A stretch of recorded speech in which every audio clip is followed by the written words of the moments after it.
क्यों बुजुर्ग बुजुर्ग क्यों हम नौजवान क्यों नहीं? खाने का टाइम, डिस्को जाने का टाइम, गर्लफ्रेंड को लेकर घूमने का टाइम, हमारे पास बहुत वक्त है। पर ये जब किसान आंदोलन होता है, जब ये फासिस्ट और रेसिस्ट गवर्नमेंट जब कुछ काला कानून लाता है, तब हम घर पे बैठे रहते हैं। अरे यार वो सब बेकार का, वहाँ जाके क्या होगा। तो ये जो सोच हमारे अंदर है, ये सोच, सबसे पहला दिमाग, ये सोच से हमें बाहर आना पड़ेगा। और आप मीडिया के थ्रू मेरा यही गुजारिश है कि जो घर पे बैठे हो, कि ये मोदी जी आपका घर तक घुस गए। रवीश कुमार कहा था ना टीवी मत देखो, तो घर तक घुस गए, रिमोट भी वही कंट्रोल कर रहा है। बस चला तो तुम्हारे अंदर तुम्हारे घर तक रोटियां भी नहीं जाएंगे और चावल भी नहीं जाएंगे। तो गुजारिश है, तुम्हारे घर में ये रोटी चावल रुकने से पहले तुम यहाँ पे आओ और यहाँ पे इन जो आंदोलन को सपोर्ट करो।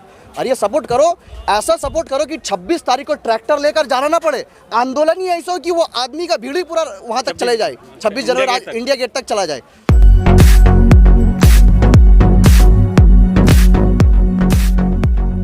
मेरा नाम है SK मकबूल और मैं हूँ कलकत्ता से। यहाँ पे आया हूँ किसान आंदोलन को सपोर्ट करने के लिए। तो यही मेन मकसद है यहाँ पे आना, क्योंकि बहुत लोग घर से ट्वीट कर देते, शेयर करना बहुत आसान है, 1 सेकंड का काम है, पर ज़मीनी स्तर पर आके सपोर्ट करना ये बहुत बड़ी बात होती है। और हम तो मोदी जी नहीं हैं कि अमेरिका में कुछ होता तो यहाँ ट्वीट करते हैं। यहाँ पे जब किसान मरते हैं NRC के टाइम, वहाँ पे जब उत्तर प्रदेश का योगी पुलिस जब लोग हमारे, तब ना ट्वीट निकलती ना कुछ निकलते।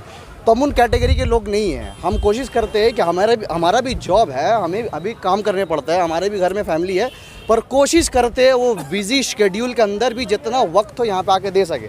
जब हम 1500 किलोमीटर चल के यहाँ आ सकते हैं, तो जो घर के अंदर अभी बैठे हैं, जो सोच रहे घर में बैठे बैठे वो आशीर्वाद आटा खा रहे, कोई रोटी खा रहे, चावल खा रहे, वो जो घर पे बैठे सोच रहे भी आ जा रहे, जब तक ये किसान ये आंदोलन जिस दिन ज़्यादा लंबा चला, तो तुम्हारे अंदर तुम्हारे घर तक रोटियां भी नहीं जाएंगे और चावल भी नहीं जाएंगे। तो गुजारिश है, तुम्हारे घर में ये रोटी चावल रुकने से पहले तुम यहाँ पे आओ और यहाँ पे इन जो आंदोलन को सपोर्ट करो। और ये सपोर्ट करो, ऐसा सपोर्ट करो कि 26 तारीख को ट्रैक्टर लेकर जाना ना पड़े। आंदोलन ही ऐसा हो कि वो आदमी का भीड़ ही पूरा वहाँ तक चले जाए, 26 जनवरी इंडिया गेट तक चला जाए। तो यही मेरा गुजारिश और यही मेरा मकसद है यहाँ पे आना। और मेरा ज़रिए से मैं ये कहना चाहता हूँ कि क्यों बुजुर्ग क्यों हम नौजवान क्यों नहीं? खाने का टाइम, डिस्को जाने का टाइम, गर्लफ्रेंड को लेकर घूमने का टाइम, हमारे पास बहुत वक्त है। पर ये जब किसान आंदोलन होता है, जब ये फासिस्ट और रेसिस्ट गवर्नमेंट जब कुछ काला कानून लाता है, तब हम घर पे बैठे रहते हैं। अरे यार वो सब बेकार का, वहाँ जाके क्या होगा। तो ये जो सोच हमारे अंदर है, ये सोच, सबसे पहला दिमाग, ये सोच से हमें बाहर आना पड़ेगा। और आप मीडिया के थ्रू मेरा यही गुजारिश है कि जो घर पे बैठे हो, कि ये मोदी जी आपका घर तक घुस गए। रवीश कुमार कहा था ना टीवी मत देखो, तो घर तक घुस गए, रिमोट भी वही कंट्रोल कर रहा है, मोदी जी कंट्रोल कर रहा है। तो ये आपका घर तक घुस गए, 2 दिन बाद आपका जेब में घुस जाएंगे। तो सब जगह घुस रहे धीरे धीरे, तो वो और भी आपका जो थोड़ा वो बचा है, वो घुसने से पहले गुजारिश है कि आप लोग बाहर आओ और ये फासिस्ट और रेसिस्ट गवर्नमेंट के खिलाफ आवाज़ उठाओ और समर्थन करो। और यही मकसद है कि यहाँ पे आना। एक शख्स है, उन्होंने सुप्रीम कोर्ट में अपील की है कि 3200 करोड़ पर डे का नुकसान हो रहा है, इस किसान आंदोलन को ख़त्म कराया जाए। क्योंकि सुप्रीम कोर्ट शाहीन बाग के टाइम में कह चुका है कि रोड पे प्रोटेस्ट नहीं करना है। अब किसान जो है रोड पे प्रोटेस्ट कर रहे हैं, जिससे देश का नुकसान हो रहा है 3200 करोड़ रुपए पर डे के हिसाब से। सोमवार को उस केस पे सुनवाई होनी है, इस बारे में आपका क्या कहना है? अच्छा, 3200 करोड़ नुकसान हो रहा है ये दिख रहा है। वो विजय माल्या, नीरव मोदी पैसा लेके भागता है और उसके बाद ये उनका टैक्स माफ़ करते हैं, वो पैसा नहीं दिखता है। जब कहते हैं कि यहाँ पे तुम पब्लिक प्रॉपर्टी नुकसान मत करो, मध्य प्रदेश में मस्जिद तोड़ते हैं, NRC के टाइम तुम लोगों को मारा, तुम्हारा पुलिस गोलियां चलाई यहाँ पे। मतलब पैसे से मतलब इंसान का जान से ज़्यादा पैसा हो गया क्या? यहाँ पे 60 लोग अपने शहीद हो गए, NRC के वक्त घर से बच्चों को निकाल कर मारा गया। तुम्हारे लिए 3200 करोड़ ज़्यादा है, यहाँ के इंसान का जान तुम्हारे लिए ज़्यादा नहीं है। तुम इतना गिर चुके हो, मतलब इंसान तो है पर इंसानियत नहीं है इनके अंदर। अच्छा, मतलब पुतले रह गए हैं, इंसानियत खत्म हो गई। एकदम इंसानियत है ही नहीं इनके अंदर, कुछ नहीं है। देखिए आप लोगों को याद होगा, जब प्रधानमंत्री ये नरेंद्र दामोदर दास जब बने थे, इनने एक बात कही थी कि हम प्रधान सेवक है। क्यों कहा था? क्योंकि चाचा को पता था कि हम प्रधानमंत्री लायक है ही नहीं, हम इसीलिए प्रधान सेवक ही पहले से कह दो, इसीलिए प्रधान सेवक कहा। उसके बाद कहा चौकीदार। हम लोग सोचा चलो भाई इतना दिन तो कांग्रेस रहा, एक बार चौकीदारी उसे भी करने देते। अब जब भाई साहब को चौकीदारी करने दिया, ऐसा चौकीदारी किया, ललित मोदी भाग गया, नीरव मोदी भाग गया, विजय माल्या भाग गया, सब भाग गए। अब वक्त आ गया इसे भी ऐसा भगाए कि भागने का जगह ना मिले। अब ये चीज़ हमें समझना होगा कि जब वोट का बटन दाबते हैं उस वक्त समझना होगा। अब कुछ लोग तो ऐसे भी कहते हैं कि भाई वोट देते यहाँ जाता वहाँ। मतलब मोदी जी खाली विपक्ष नहीं, मोदी जी पक्ष नहीं, जो मोदी जी को सपोर्ट करते हैं, मोदी जी का सपोर्टर और अपोजिशन दोनों दिल और दिमाग के अंदर मोदी जी घुस के बैठ गए। मतलब वो बोलता भी तो मोदी जी यहाँ से रिमोट जो दाबते हैं उसी का मुंह से वही निकलता है। तो हम जो सोचते हैं कि मोदी जी का सपोर्टर ही सिर्फ बात सुनते हैं, मोदी जी विपक्ष के अंदर भी घुस गए। ऐसा भी है क्योंकि कई अब तक जितने भी सरकार कानून लेकर आई है उनका विरोध हुआ है और कहीं पर भी सरकार बैकफुट पर नहीं गई है। शायद ये मजबूती है, इस वजह से वो पीछे हटने वाले नहीं है। आपको क्या लगता है? समझा नहीं, फिर से कीजिए। ये सवाल ये है कि जैसे मोदी जी मतलब किसान आंदोलन कर रहे हैं, इससे पहले सीए आंदोलन के खिलाफ भी प्रोटेस्ट हुआ था और बहुत सारे मतलब हर कानून का उनका विरोध होता है। तो उनका ट्रैक रिकॉर्ड रहा है कि अभी तक उन्होंने कोई मतलब कानून जो है वापस नहीं लिया है। तो ये उनकी मजबूती है। इसके बारे में आपका क्या कहना है? देखिए, बहुत सारा कानून, बहुत सारा बातें, बहुत सारा जब बिल आते हैं, जब ये नरेंद्र दामोदर दास मोदी जो फासिस्ट और रेसिस्ट गवर्नमेंट जो है, पर आपको याद होगा सिर्फ 2 ऐसा कानून है जिसमें बहुत बड़ा प्रोटेस्ट हुआ। हिंदुस्तान नहीं, दुनिया में भी हुआ। एक है एनआरसी, दूसरा ये फार्मर प्रोटेस्ट। एनआरसी के वक्त प्रोटेस्ट, अगर आप लोग कह रहे हैं कि बिल बैकफुट में नहीं गया तो ये गलत है। एक्चुअली बैकफुट में जाने से पहले कोरोना का बहाना से जिस दिन ऐलान हुआ उसी दिन मोदी जी ने सबसे पहला काम क्या किया था पता आपको? सबसे पहला काम शाहीन बाग का प्रोटेस्ट साइट उठाया था, उसके बाद जामिया का प्रोटेस्ट साइट उठाया था। अगर कोरोना ना आता तो वो प्रोटेस्ट ऐसा ही चलता। तो अब जो उनका जो एरोगेंस अपना अंदर है, उनका जो ये घमंड है, ये घमंड टूटने वाली है। और ये जो हमारे किसान भाई है, ये घमंड इनका तोड़ेंगे और बैकफुट में जाना पड़ेगा इनको। एक बीजेपी के नेता हैं, उन्होंने आज ही बयान दिया है कि ये जो बैठे हैं किसान आंदोलन में, ये लुटेरे लोग हैं और इनका इलाज हम जानते हैं कि एक लॉकडाउन लगाएंगे और ये सारे आंदोलन खत्म हो जाएंगे। इस बारे में आपके क्या कहना है? लगा के दिखाए, लगाते क्यों नहीं है? अरे मोदी जी कितना भाषण दोगे तुम? भाषण देते देते जुमलाबाजी करते करते तो खत्म हो गया अब। और आपने देखा होगा 2019 में नरेंद्र दामोदर मोदी प्राइम मिनिस्टर बना, पर उसके बाद state election back to back वो हार रहे। वो झारखंड हारे, दिल्ली हारे, ऐसा हारते रहेंगे। और आपने जो कहा लुटेरा तो नीरव मोदी है ना भाई, वो तो लूट कर भागा। लुटेरा तो ललित मोदी है, वो लूट कर भागा। लुटेरा तो विजय माल्या, वो लूट कर भागा। तुम इन्हें खालिस्तानी कहते हो, इन्हें आतंकवादी कहते हो, इन्हें देशद्रोही कहते हो। मैं कहता हूँ देशद्रोही ये नहीं है, देशद्रोही ध्रुव सक्सेना है, जो इंडिया का खाता है, इंडिया में रहता है, मध्य प्रदेश का सीएम के साथ बैठता है, वहाँ पाकिस्तानी आईएस को सपोर्ट करता है, इन्फॉर्मेशन देता है। आतंकवादी वो है कपिल गुर्जर जो शाहीन बाग के बाहर गोली चलाता है। आतंकवादी वो है जो राम भक्त गोपाल जो पुलिस का अपना जीजा जी के पास जाके गोली चलाता है। आतंकवादी ये नहीं, आतंकवादी वो है जो बोलते हैं कि यहाँ के गद्दारों को गोली मारो, सालों को। ये है देशद्रोही जो हिंदुस्तान जिंदाबाद का नारा लगाते। ये देशद्रोही नहीं है, ये है देशभक्त। देशद्रोही वो है जो तुम वहाँ पे नफरत का आग गोल लो।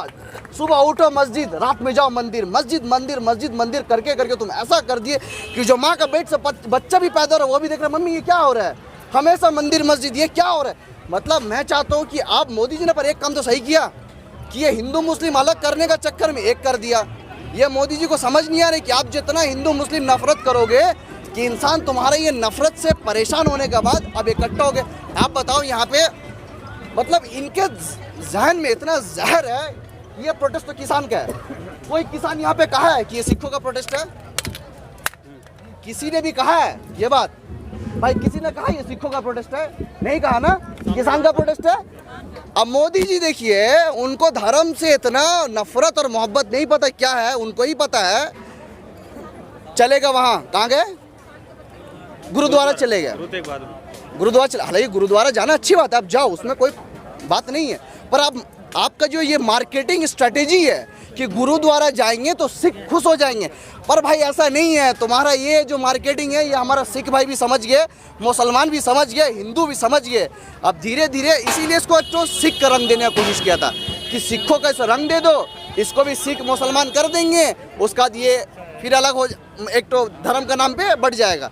तो पर ऐसा होने वाला है नहीं। तुम चाहे तुम गुरुद्वारा चले जाओ, मस्जिद चले जाओ, मंदिर चले जाओ, तुम्हारा जी ये गंदी सोच, गंदी नीयत ये एक्सपोज होगा और धीरे धीरे हो रहा है। मकबूल साहब, आप जॉब करते हैं या स्टडी कर रहे हैं अभी? मैं जॉब करता हूँ। अच्छा, जॉब करते हैं तो आप पढ़े लिखे हैं माशाल्लाह।